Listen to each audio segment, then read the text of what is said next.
Hey, welcome to Rusty Bow. We have 9 cable spool bolts that I'm going to attempt to weld into something today.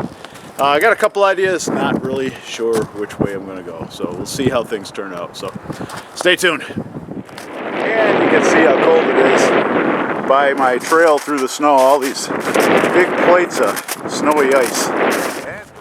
Well, my hammer spike broke the other day when I was chopping ice around the house and stuff. And you know, this spike, it doesn't get dull, it just lets me know when it wants to get shorter. And it's done that a couple times. But the side spike, not a problem. Hammer, yeah, pretty good.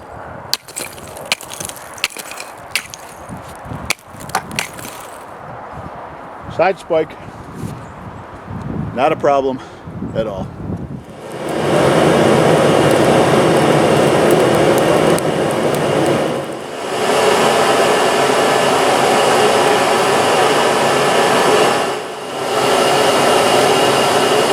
Just sand, plain old sand.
Yeah. That's a good blow.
You can see I'm really working with the dregs of the fire here. I'm not taking this as seriously as I otherwise might.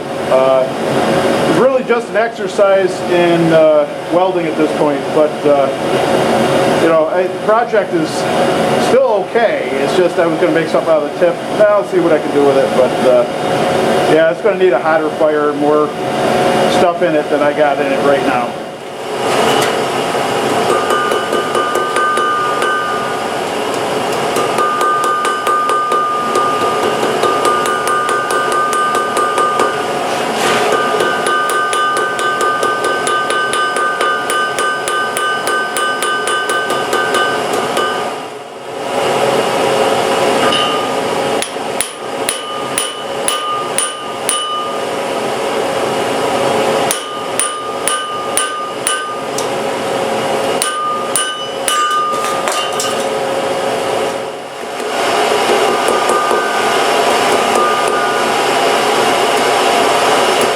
And there's a brick I had to block my vice grips from the fire.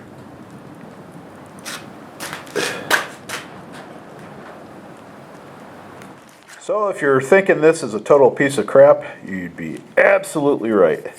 The welds were spotty and incomplete, but there is, I think, a solid mass here to make at least an arrowhead from, because why not, right? Trying to weld things in a twisted pattern, you know, it's like it depends on a lot of things. It depends on your fire, depends on your patience, and I have, you know, and how long ago you've done this. And you know, it's like It's always good to practice your welding skills because, you know, you can lose the knack, whatever knack you had. And I've welded a lot, but welding twisted bars is a little different than just welding, you know, a couple surfaces together, because there's a lot more surface area that needs to come in contact, and it needs to come in contact evenly. And you know, and today, like, my heat was pretty good, but it was, you know, I had to really keep maintaining that fire. It was kind of a 50-50 mixture of wood and charcoal, and mostly because you know, charcoal's expensive, and I have more wood than charcoal. And in the wintertime, it's harder to get charcoal because people aren't barbecuing. So, but this is, yeah, I just used plain old playground sand as a flux, and like I said, just charcoal, not pea coal, but charcoal.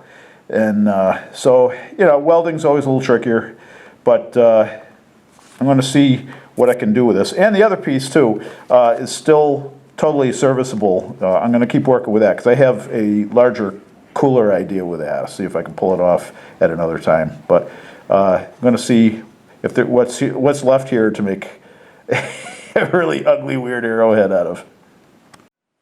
Okay, so here is the ugliest arrowhead in the world. Sanded, filed, all that stuff.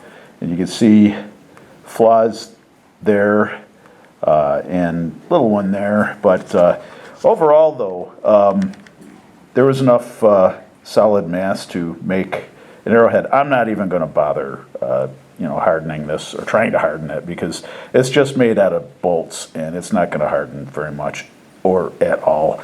I'm not really worried about that. This whole thing's just really been more of an exercise in just welding, basically. I haven't done much welding in a while, so I wanted to get a project going on that.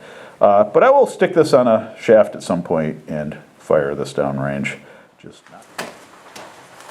Yeah, I know I said I wasn't going to harden this, or yeah, I don't know if it's even hardenable because it's bolts, but I'm gonna find out something. I'll play around with it. This is a fun part anyhow.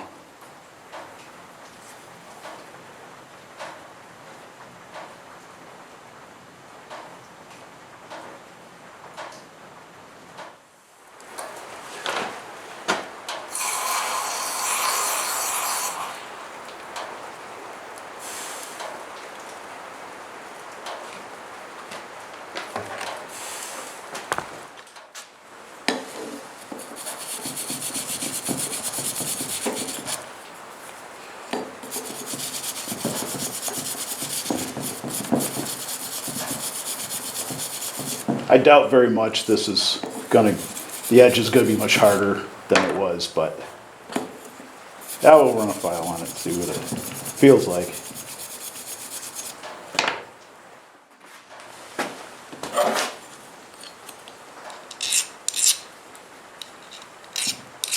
Yeah, it bites a little bit, not as much as I expected it would. I'm gonna be punching through armor with this thing, but it's okay. Good enough for sticking on a shaft and maybe testing out. I don't know, we got a lot of freezing rain today, so, but we'll at least get it put on a shaft.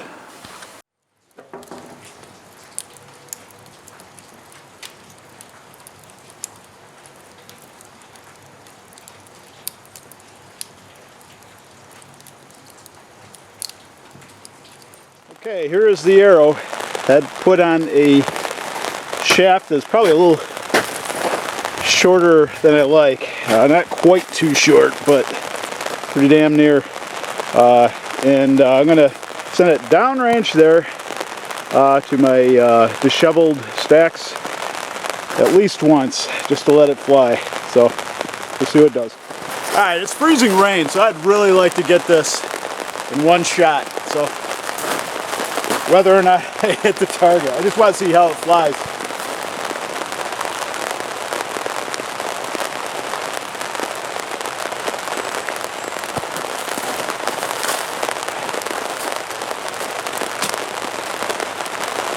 A little short. Alright, as it turns out, it actually hit the stacks. So, as you can see from the straw, I'm going to give it one more shot, and I'm going to get my camera and me out of this freezing rain.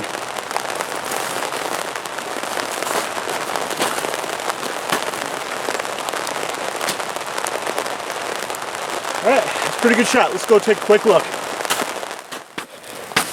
All right. We got the arrow right there, just left and below the bottle target. So that's good. And well, that barb that barb makes it not so great a target arrow. Pull some of this off. All right, there we go. There we go. We're gonna call it now. Okay, one quick note on this arrowhead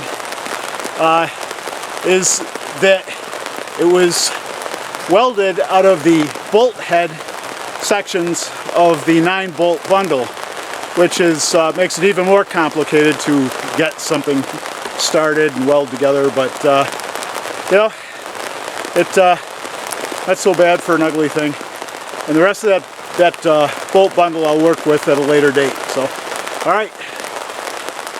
Hope you're drier and warmer than me. I will see you on the other side of this one this week. Stay well. Be good.